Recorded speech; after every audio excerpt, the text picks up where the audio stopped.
কোরআনটা পড়বেন ফজরের পরে সূরা ইয়াসিন,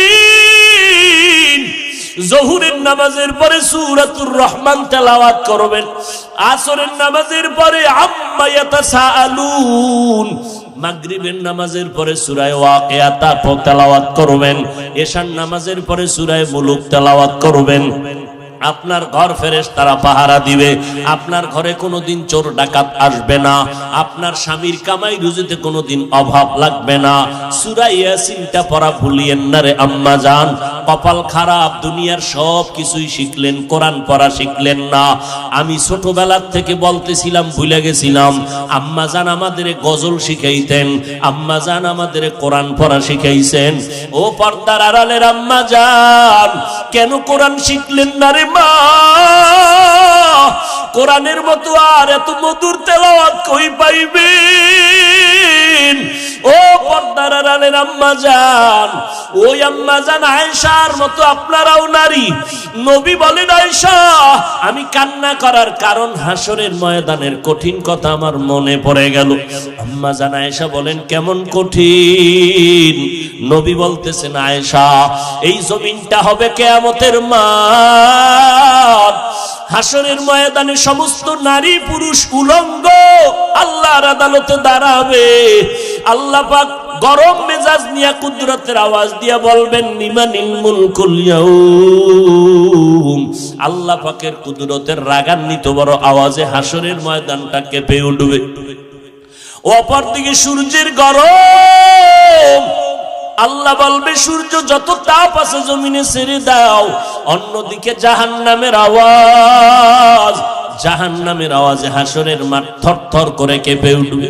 নবীজি বলেন, ও আয়েশা নবীদের কোনো গুনাহ নাই, সেই নবীরা পর্যন্ত কান্না শুরু করবেন, হাউমাউ করে কাঁদবেন আর বলবেন, উম্মতের কথা সব নবীরা ভুলিয়া কাঁদবেন, আল্লাহ আমাকে বাঁচাও। আদম নবী কান্না শুরু করবেন, আল্লাহ আমারে বাঁচাও। মূসা নবী কান্না করবেন আর বলবেন, আল্লাহ আমারে বাঁচাও।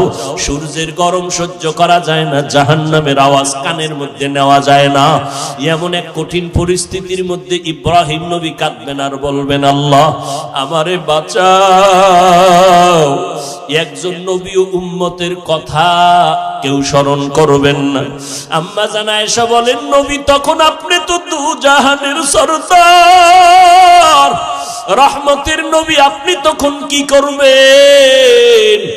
আম্মা জানকে নবী বলেন, ও আয়েশা ওই সময় আমি কোন উম্মতের কথা নিজের চিন্তা বাদ দিয়া আমি আল্লাহর দরবারে মাকামে মাহমুদে সিজদায় পড়ে কাঁদব আর বলবো, আল্লাহ আমার উম্মতের বাঁচাও, আমার উম্মতের বাঁচাও। আমি একবারও আমাকে বাঁচানোর কথা বলবো না, আমি আমার মেয়েকে বাঁচাও বলবো না, আমি আমার স্ত্রীকে বাঁচাও বলবো না, আমি বলবো আল্লাহ আমার উম্মতের বাঁচাও। আম্মা জান আয়েশা বলেন, আপনার কান্নার পরে কি হবে? আল্লাহ বা নবী বলেন, ও আয়েশা তখন আমার আল্লাহর অন্তরে মায়ার জোশ আসিয়া যাবে। আমার আল্লাহ বলবে, নবী আপনি মোটেও কাঁদবেন না, মাথা উঁচু করেন, আপনাকে আমি এখনই সুযোগ দিচ্ছি রে নবী, আপনার একটা উম্মত আমি জাহান্নামে দিব না। আপনি বাঁচিয়া বাঁচিয়া এই কোটি মানুষের মধ্য থেকে উম্মত গুলো জান্নাতের দিকে নিয়ে যান। আম্মা জান বলেন, নবী তখন আপনি কি করবেন? নবী বলেন, আমি কোটি কোটি মানুষের মধ্যে উম্মত গুলো বাঁচিয়া আরশে আজিমের নিচে নিয়ে বসাবো। আল্লাহর নবীর